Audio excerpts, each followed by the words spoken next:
Welcome to week 5.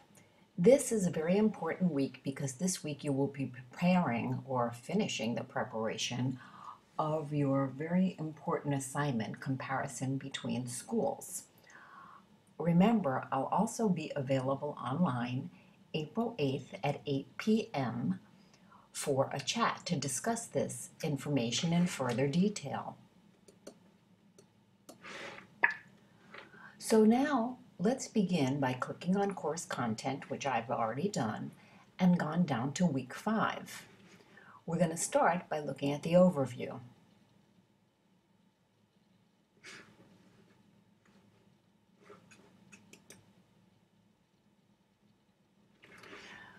Again, our main question, what is fair and what is unfair when it comes to educational measurement?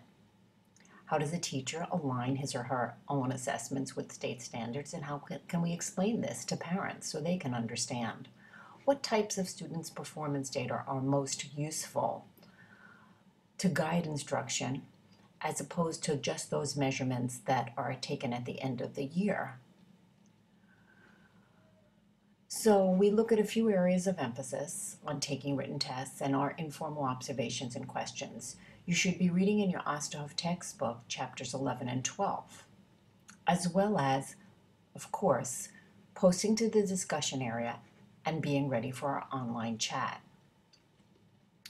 Your major assignment of the semester is a key assessment for critical thinking. So it's very, very important that you keep this in mind. Read the directions thoroughly in the syllabus, and I'll be reviewing them with you again during our chat.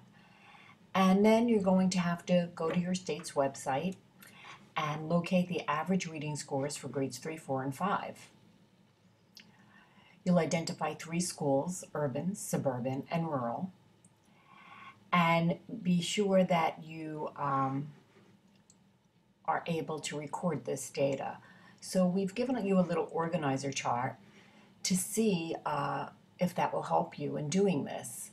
So by filling this out and taking into the consideration this information and trying to find your answers, you'll know if you have adequate material to continue. Remember, we will be discussing that more in greater detail during the chat. You also have, in week 5, a PowerPoint to watch, and then several websites as well as an additional video on what you need to do to complete your assignment. So I'm not going to open these websites, but you can see here with me that each of these has to do with the major assignment. A link to the Florida test scores by school, what an urban school looks like, a suburban, and a rural, and then some sites that give us information about the schools themselves. There are many other sites, and often you can find information on a school's website. So with that in mind, I'll keep this video short this week, knowing that we have a chat on April 8th at 8 p.m.